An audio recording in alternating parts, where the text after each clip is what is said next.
Почитувани гледачи, добар ден и добре дојавте во новото издание на емисијата Супер Звезда. Денеска оваа емисија ќе посветиме на македонскиот фолклор, на македонските традиционални народни инструменти.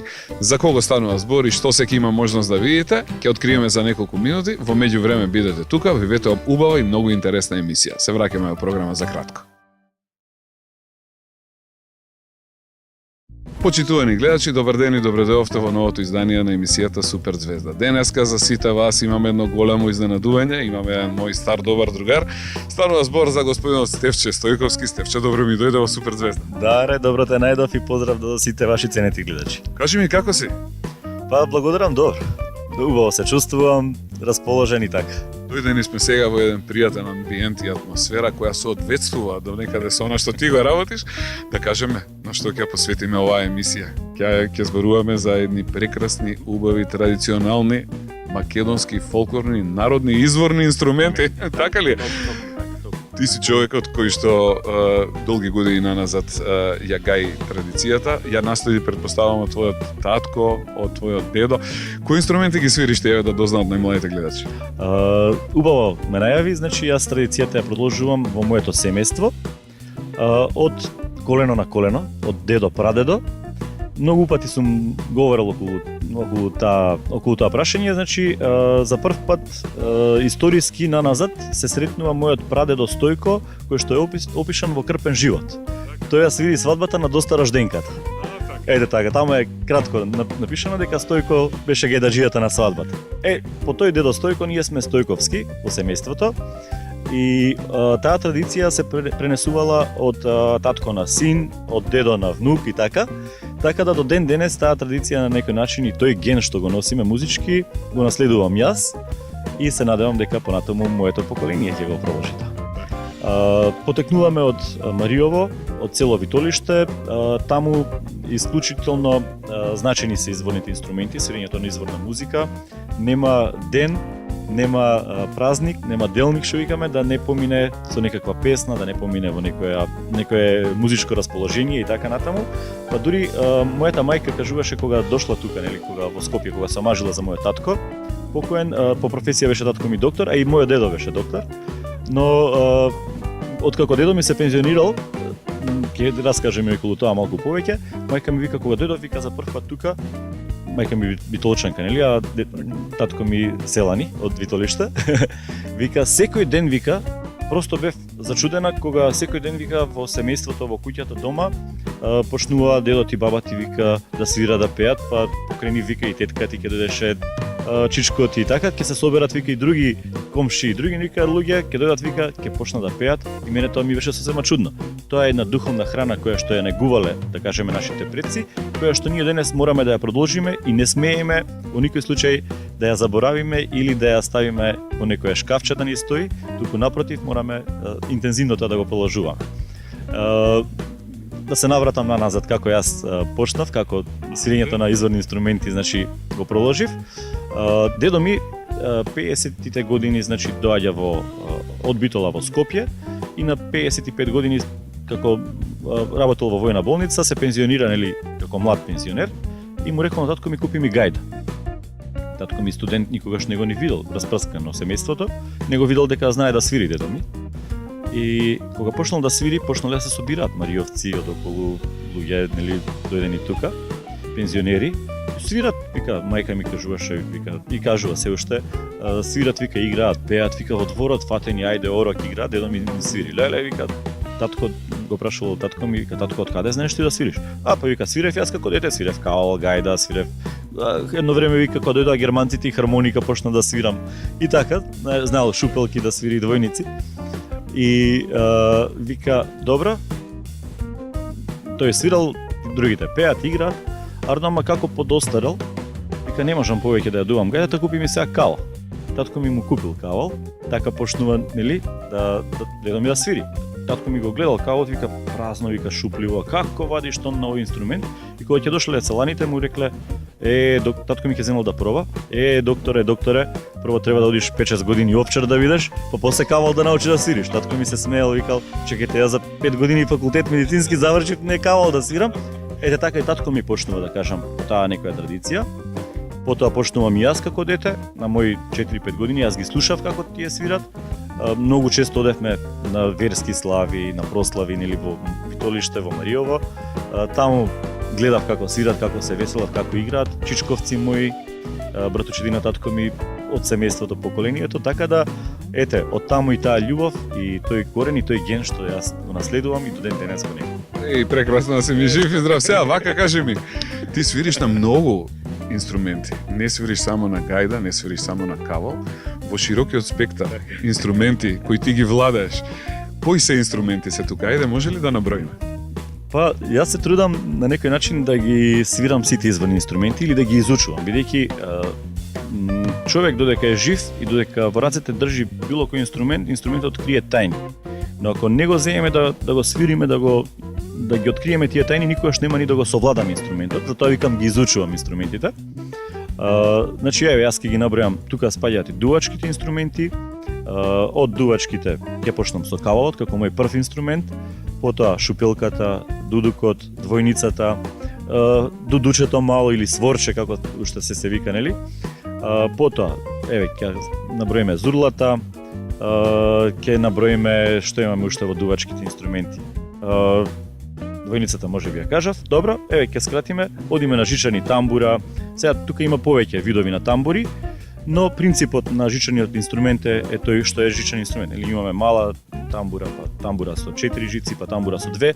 Еве ќе кажам и тоа дека во наследство ми е оставен кавал. Се надевам дека ќе имаме можност да го покажеме.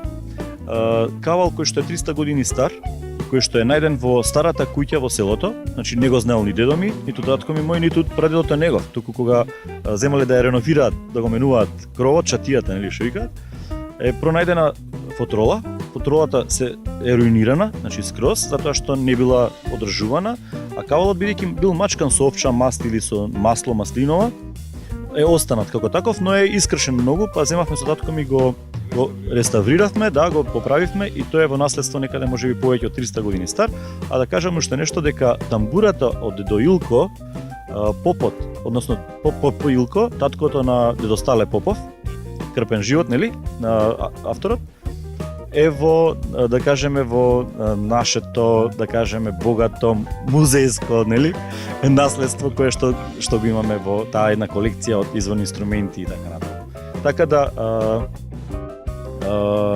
овие изворни инструменти да ги надоброиме, тука спаѓаат уште и ударните инструменти, нели, трабука, тапан, дајре, разни други видови, и од гудачките инструменти тоа е, да кажеме, кемането. Јас ти благодарам. Ова е првиот дел од нашиот разговор, почитувани гледачи, се враќаме со мојот прекрасен соговорник во разговор за неколку минути, а во меѓувреме бидете тука.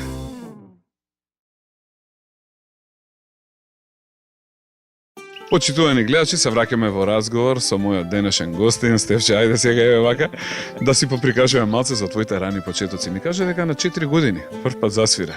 На што засвире? Што прв пат зема во рака? Значи, на 4 години се уште не знаев да свирам, но се трудев да произведам тон на кавалче кое што ми беше направено од мојот дедо.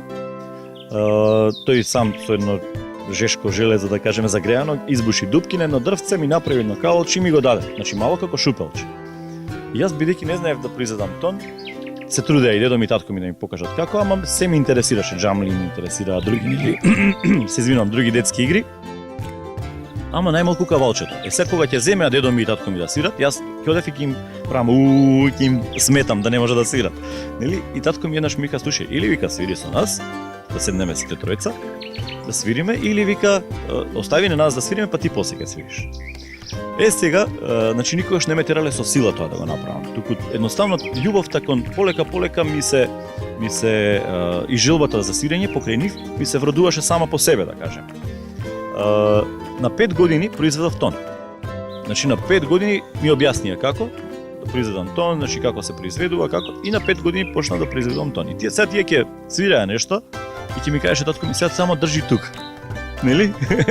И јас само држав еден тон за тие да можат да си направат некоја езгија. Езгија, да кажеме за тие кои што не знаат што е тоа, тоа е една бавна мелодија или така наречена импровизација, која што во моментот ја изведува инструменталистот. Значи што ќе му дојде како идеја, нели, тој едноставно си ја дава душата преку тој воздух, преку тој звук во самиот момент на интерпретацијата на таа мелодија. Навистина не беше тешко. Не беше тешко и морам да ги охрабрам сите оние кои што ќе почнат да свират на изворни инструменти, дека доколку имаат голема желба, љубов, доколку имаат повеќе посветеност на изворните инструменти отколку на компјутерите, дека може да постигнат успех и навистина не е ништо страшно доколку јас имав навистина во тоа време, да кажеме, беше Југославија. Моите другари свираа гитари, почнуваа да свират нели класични инструменти, виолини и така натаму. Јас свирав изворни инструменти. Имав можност да свирам 84 година на моја 11 годишна возраст на Олимпијадата во Сараево. На универзитетата во Загреб. Тоа е 87 година. 84-та е од Олимпијадата во Сараево, 87 година. Значи, како дете кое што, да кажеме, кавалот беше поголем од мене, јас излегов на сред бина во салата Зетра или, не знам, на Јахорина, на X места, нели, во тоа време. И настапував како представник пионер од Македонија на ниво на Југославија во тоа време, да. Имаше, се сеќавам, меѓународни сусрет пријателјства деца света се викаше, меѓународни средби кои што се организираа на пријателството на децата од светот. Сите деца од светот доаѓаа во 6 републики и се презентираа со своите културни, нели, програми. Така да ние од Македонија бев јас предложен да ја презентирам македонската култура на светско ниво, на светски рамки во Белград. Така да сите тие убави моменти од детството ми се длабоко врежани во мојата меморија и со гордост можам да кажам дека и покрај тоа што ме вика селјак, нели, јас докажав дека со голем труд, со голем напор, со голема љубов кон тоа што се вика традиција, кон тоа што се вика битие или постоење на македонецот, дека се успева во животот. И да си ми жив и здрав, колку убаво кажано. Да. Впрочем, ти со твоите инструменти го прошета светот, така ли? Точно така. Не само Македонија, не само, да кажеме, Балканов, не Европа, целиот свет. Почнувајќи од Австралија, па ајде, преку, кај да почнеме? Сега долу ако одиме преку Кореја, да кажеме, преку Јапонија, поранешниот СССР, потоа, еве, европските држави скоро сите. Не сум бил единствено во Африка, имав можност да одам во Египет, ама излегува некои други работи, не отидов, нели? Инаку, да кажеме, Северна и Јужна Америка, имам свирано во Бразил, во Канада, во Америка, во Мексико, така да имам многу прошетано, многу видено, ја имам презентирано македонската култура, имаме посебно значени награди и признанија, имам јас исторично своја заслуга во тоа. Подосна, нели, направив една група, ансамбл на народни инструменти и песни, која што е веќе 20 години работиме со тој ансамбл. Сега јас, тоа се сите слободни стрелци што се вика, им давам простор на сите да свират каде сакаат и кога сакаат, но подготвуваме една програма која што програма не е изворната традиција само во Скопје или не е изворната традиција само во одреден регион, туку да кажеме цела етничка Македонија ја опаќаме со програмата, така да застапени се во нашиот репертоар песни јора од сите краишта на Македонија, од Пиринска, Дегејска, Вардарска, па дури од Гора и Мала Преспа, нели? И тоа е еден богат колорит кој што го имаме, кој што ни самите не сме свесни кое богатство има во нас. Да. Тоа можам да ви кажам дека светот повеќе го почитува, повеќе го цени. Ке се вратам на наградите и признанијата, затоа сме ние наградени, почитувани, признати на светско ниво. Тука би ги спомнал само признанијата, едно од најголемите признанија и награди за одржување и афирмација на културата на ниво на УНЕСКО на Република Кореја. Тоа ми е посебно драга награда и признание, да. Потоа, еве, имам републички награди, да кажам државни награди, меѓународни признанија, освојувани награди и дипломи. Така да добитник сум на награда, нели, на ниво на град Скопје. Се трудам да целото моје знаење, целата таа моја акумулирана, да кажеме, посветеност или акумулирано знаење од генерациите наназад, да успешно им го пренесам и предадам на младите генерации. Тоа можеби е мојата мисија во иднина и јас со задоволство и со голема љубов би сакал тоа да го пренесам и предадам на следните генерации. кога сме веќе тука кај следните генерации, онака како што ти наследи. Би сакал ли во иднина некој од твоите дечиња да те наследи, да кажеме и за гледачите дека ти како прав македонец имаш дури 5 дечиња, така ли е? Така Да ги поздравиме во оваа пригода и да кажеме би сакал ли еве ти како родител некој од твоите деца да те наследи во што ти го работиш? Секако дека би сакал, но со сила убавина нема. Тоа е, нели, една поговорка. Доколку навистина моите синови сакаат да ја продолжат таа традиција, јас би им овозможил се да тоа ја го продолжат. Моите синови се талентирани, но талент без труд, нели, е залуден талент. Еден од синовите повеќе е посветен кон свирењето на изворни инструменти. Тој на 4 години почна да свири гајда. Оди во нижо музичко, таму е доста добар и се надевам дека тој ќе го продолжи тој ген. Другите се многу музикални, но не сакаат да работат се уште. Јас не ги форсирам, не им вршам притисок никаков, но сметам дека во иднина дека ќе може да го негуваат тој ген, да кажеме, да го продолжат, да ја негуваат традицијата, да ја негуваат песната, играта, орото и така натаму. Па ќе видиме што ќе излезе. Живи и здрави, да видиме што ќе излезе, да. Ти благодарам и за овој дел од нашиот прекрасен разговор. Се надевам, почитувани гледачи, дека имате можност во оваа емисија од мојот денешен прекрасен соговорник Стефче Стојковски да извлечете корисни, убави, интересни информации кои, како што гледат, се однесуваат на македонското традиционално културно богатство, впрочем на македонските инструменти, оние нашите изворни, оние фолклорните, за кои што можам да кажам дека Стефче е еден од малкуте кои што многу вешто ги владее и со право луѓето не само од Македонија, туку и од светот го нарекуваат гениалец во тој поглед. Стефче, ти благодарам што си денес дел од ова наше денешно дружење, а ние, почитувани гледачи, не завршуваме, нашиот разговор продолжува. Со мојот денешен гостин се враќаме во програма за неколку минути. Бидете тука.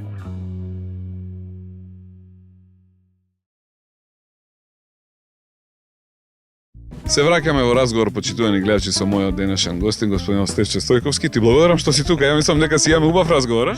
Па да, одличен, благодарам, да. Супер, навистина ми го разведри, ми го разубави мене денот. Се надам дека и нашите гледачи уживаат во ова што имаме можност да го разговараме. Сега за крај сакам да поразговараме на следната тема. Освен што ти патуваше, свиреше, како културен амбасадор ја представи нашата држава секаде, кажавме, на сите континенти освен Африка. Така, Тоа ќе биде во следната епизода, да.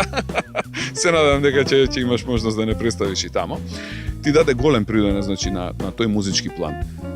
Сепак, неуморен си, не застануваш, продолжуваш макотрпно и секојдневно да работиш и во последно време даваш се поголем придонес во образувањето на младите кадри, но тоа го правиш на еден интересен, убав и специфичен начин. Ајде да кажеме нешто повеќе за сите оние дечиња кои што сакаат да учат и да продолжат да ги свират и негуваат нашите традиционални фолклорни инструменти.